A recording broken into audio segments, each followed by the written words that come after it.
ये dear traders, हम लोग आज देखने वाले हैं कि बैंक निफ्टी में जो अगर ट्रेड करते हैं हम लोग, तो किस तरीके से हम प्रॉपर एनालिसिस करें, सो दैट आप एक नोविस रिटेलर की तरह नहीं कि मार्केट खुलता है यहाँ से लाल पीला काला बना, रेजिस्टेंस को तोड़ा, सपोर्ट को तोड़ा, यहाँ पे एंट्री यहाँ पे एग्जिट ऐसा प्लान कर सके। नहीं, एक प्रोफेशनल ट्रेडर की तरह चीजों को सोच सके। फॉर एग्जांपल, जो आपका लोकेशन है, एंट्री का लोकेशन होता है, because in trading the entry location is very very important. अगर आप अपने सही लोकेशन पे एंट्री नहीं करते हो, आपके स्टॉप लॉस हमेशा बने होंगे और जो आपका प्रॉफिट होने की पॉसिबिलिटी कम है, बिकॉज रिस्क रिवॉर्ड बहुत इंपॉर्टेंट होता है। तो हम अपना एक लोकेशन डिसाइड करते हैं और उस लोकेशन पे मार्केट का और प्राइस का आने का वेट करते हैं, तभी उसमें एंट्री हम लोग बनाने की सोचते हैं।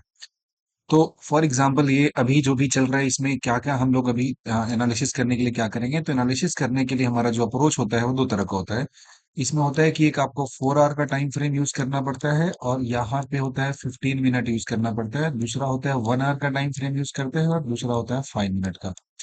हमेशा है जो हायर टाइम फ्रेम होता है एनालिसिस के लिए यूज करते हैं, लोअर टाइम फ्रेम होता है ये एंट्री के लिए यूज किया जाता है। समझ पाएगा? हायर टाइम फ्रेम होता है एनालिसिस के लिए, लोअर टाइम फ्रेम होता है अपना एंट्री के लिए, और इसका जब यूज करेंगे तभी जाके हम एक प्रॉपर एंट्री सेटअप वहां पे डिसाइड कर सकते हैं। क्लियर है? तो ये बात आपको समझ में आ गई होगी। अब प्लान ये करना है हमें कि इस चार्ट में हमें आखिर देखना क्या है, इस पर्टिकुलर पॉइंट में हमें किन किन बातों का ध्यान रखना है, सो दैट अपना जो लोकेशन होता है इसे डिसाइड कर सके अच्छे तरीके से। तो देखो, एक कॉन्सेप्ट हम लोग यूज करने वाले हैं, that is the fair value gap, और कितना स्ट्रांगली ये वर्क करता है ये आपको दिखाता हूँ। और यूजुअली जो हायर टाइम फ्रेम पे होता है ना, fair value gap, they works much better. For example, अब देखो यहाँ पे तो ये मार्केट आया था, ऊपर से एक शार्प सेलिंग आया था और ऊपर की तरफ रिकवर कर गया था। तो यहाँ पे जो जो हमारा फेयर वैल्यू गैप होता है, 3 कैंडल पैटर्न होता है, एक दो तीन हुआ। और इसमें अगर अपसाइड में है, बुलिश की अगर हम बात करेंगे, तो ये पहले कैंडल का जो हाई होता है और तीसरे का जो लो होता है, इसके बीच का जो रीजन होता है ना, इसको हम लोग कहते हैं फेयर वैल्यू गैप कहते हैं। This is the reason of fair value gap. ध्यान से देखना जरा, this is the reason of fair value gap. Clear है? कोई दिक्कत नहीं, करेक्ट है। तो ये 4 आवर टाइम फ्रेम पे हमारा हो गया। ये लगभग कब का घटना है? अप्रैल का है। ये इधर हम देखें कि मई के टाइम में फिर मार्केट आया था और इसी फेयर वैल्यू गैप वाले जोन में यहाँ पे आया था, और ठीक इसी जोन में ध्यान से देखना कितना मार्केट तगड़ा रिस्पेक्ट करता है इस बात को कि ये जो पॉइंट हुआ यहीं से आया, सपोर्ट लिया था और यहाँ से बाउंस करके ऊपर में गया था। अब क्या होता है कि इधर अपसाइड के मूवमेंट में जो भी फेयर वैल्यू गैप था, ये जब डाउन साइड मार्केट आया तो ये मिटिगेट हो गया, लेकिन जब ये डाउन साइड आया तो यहाँ पे क्या होता है कि फेयर वैल्यू गैप बचा हुआ है। दरअसल में मार्केट में बायर और सेलर होते हैं, और जहां कहीं भी फेयर वैल्यू गैप होता है वहां पे कुछ अनफिल्ड ऑर्डर हो जाते हैं, और जो अनफिल्ड ऑर्डर होते हैं मार्केट उन्हें फिल करने के लिए फिर से आता है। तो अगर देखेंगे ऊपर से नीचे डाउन साइड में आ रहा है, तो यहाँ भी एक बहुत स्ट्रॉन्ग फेयर वैल्यू गैप मेरा इस जगह पे देखने को मिल रहा है। यहाँ पे अगर आप देखेंगे तो 3 कैंडल पैटर्न में एक स्ट्रॉन्ग फेयर वैल्यू गैप यहाँ पे मुझे दिख जा रहा है। ठीक है, जरा देखेंगे ध्यान से, ये पर्टिकुलर पॉइंट हो तो ये एक फेयर वैल्यू गैप हो गया। तो हायर टाइम फ्रेम पे मेरे पास ये दो दो फेयर वैल्यू गैप होता है, जिसको मार्केट इतना आसानी से तोड़कर आगे जाने वाला नहीं है। यहाँ पे मार्केट को काफी हर्डल यहाँ पे फेस करना पड़ेगा। क्लियर है? कोई दिक्कत नहीं है, चलिए अच्छी बात है। अब चलते हैं आगे। ये हमारा हो गया है, कब का एनालिसिस हो गया है, 4 आवर पे एनालिसिस हो गया है।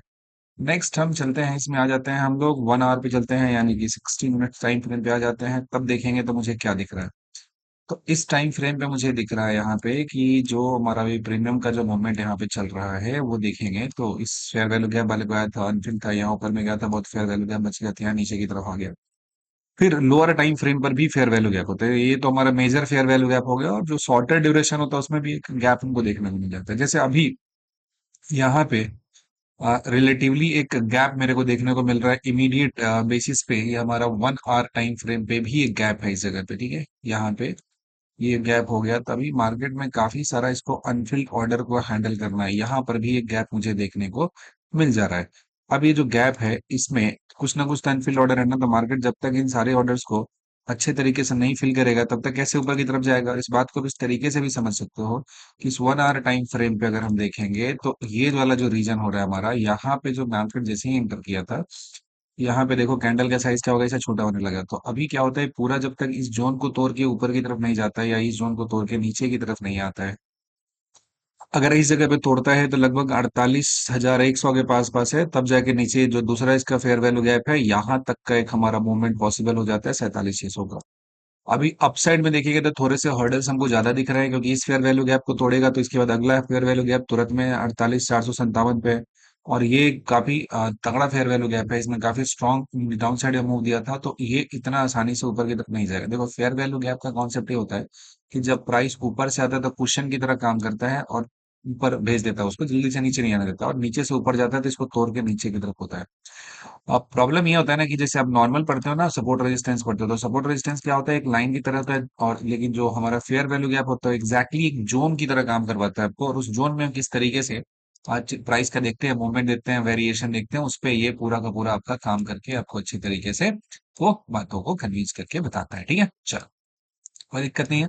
अब देखेंगे इसके बाद जो होता है हमारा एंट्री लेने के लिए, उसमें क्या करना है, हमें 5 मिनट्स पे जाना है, और साथ ही साथ हमें कहाँ पे बात करना है, और लोअर टाइम फ्रेम पे, लेकिन आपको 5 मिनट पे बताएंगे। जरा देखना ध्यान से, जरा देखना ध्यान से, कितना क्लियरिटी से बातें चल रही है कि एक नोविस ट्रेडर होगा कैसे अटका रहेगा, प्रॉफिट बुक नहीं करेगा।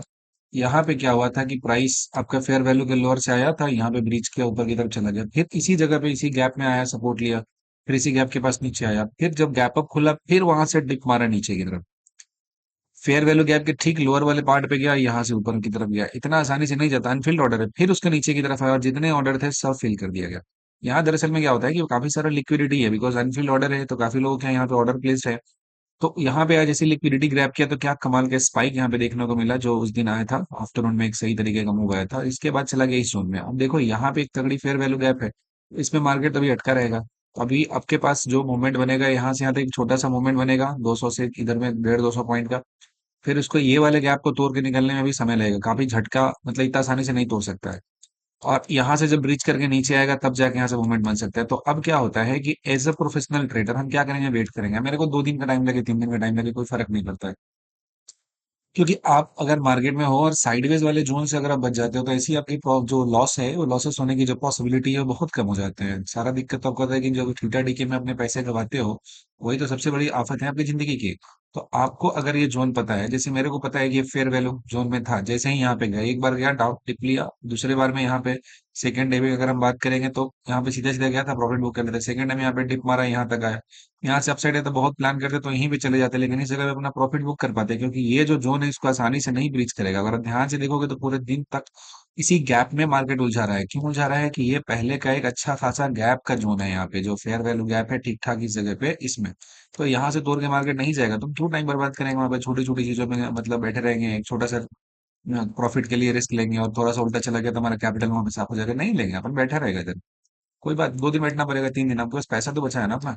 मान लो कि यहाँ से तोड़ा और यहाँ से स्ट्रॉन्ग क्लोजिंग मिला, तो नीचे साइड के लिए प्लान करेंगे, यहाँ से अगर गया तो ऊपर में अपसाइड प्लान करेंगे, लेकिन अभी ऐसा कुछ ठीक ठाक यहाँ पे ट्रेड ऐसा दिख नहीं रहा। 43,200 है, इस सबसे ज्यादा तो जोन साइडवेज इसमें फंसा के इसी में रखेगा, ये वाला जो जोन हो गया ना, इसमें अच्छा खासा मूव नहीं दिया, बिकॉज काफी स्ट्रॉन्ग फेयर वैल्यू गैप यहाँ पे देखने को मिला था हमें। ठीक है, और भी हायर टाइम फ्रेम पे, हायर टाइम फ्रेम का जो हमारा फेयर वैल्यू गैप होता है उसका मार्केट बहुत ज्यादा रिस्पेक्ट करता है, तो हम बिल्कुल एंट्री नहीं करेंगे, हम वेट करेंगे, चाहे तो इसको तोड़ के नीचे जाए, या फिर आराम से 200-400-500 पॉइंट तक खींचते खींचते मरे हुए की तरह चले यहाँ पे।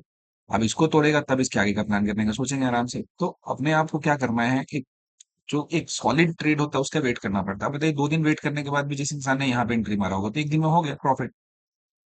ऐसा तो होता नहीं कि छोटे छोटे प्रॉफिट हर रोज कमाने की जरूरत होती है, जरूरत तो होती है कि जिस समय तगड़ी मूव आती है उस समय उस मूव को कैप्चर करना, एकदम सही टाइम पे कैप्चर करना। और ये कैसे करेंगे, विद प्रॉपर लॉजिक करेंगे ना, ऐसा तो है नहीं कि हवा में आप जाएंगे और ट्रेड कर लेंगे। तो इसका प्रॉपर माइंडसेट होता है, प्रॉपर ट्रेडिंग होती है। ऐसा रैंडमली आप इसमें एंट्री नहीं कर सकते, ऐसा नहीं कि बहुत सारा लाइन इसमें लगाना है मेरे को, सपोर्ट रेजिस्टेंस लगाना, nothing, simple, I wait for this zone.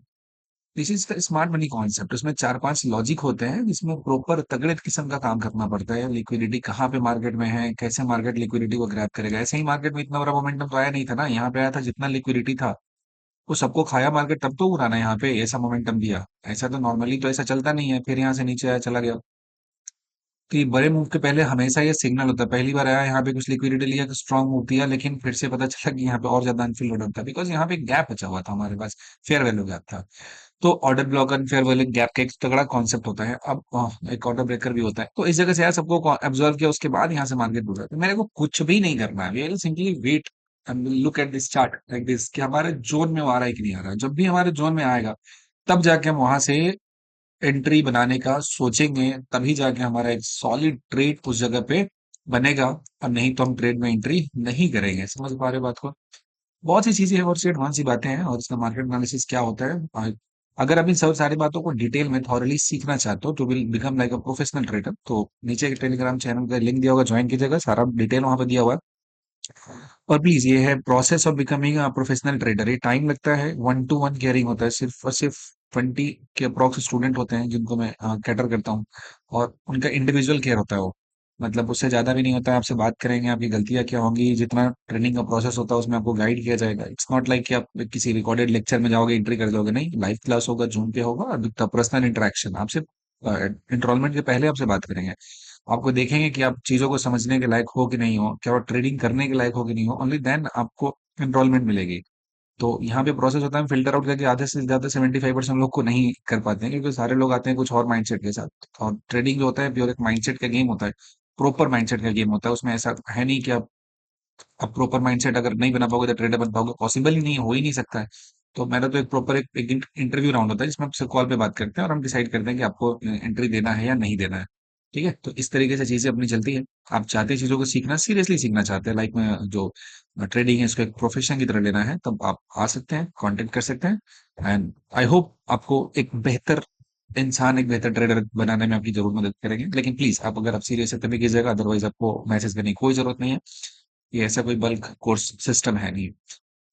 और प्रोफेशनल ट्रेडर बनने के लिए, ये नहीं, रिटेल लेवल ट्रैप की बात नहीं है, प्रोफेशनल ट्रेडर, आपका माइंडसेट, आपकी जो एबिलिटी है, प्रॉफिट बुकिंग जो अप्रोच होता है हर चीज में, आपको एक प्रोफेशनल टच अगर देना है, सीखना चाहते हैं, तो कांटेक्ट कीजिएगा।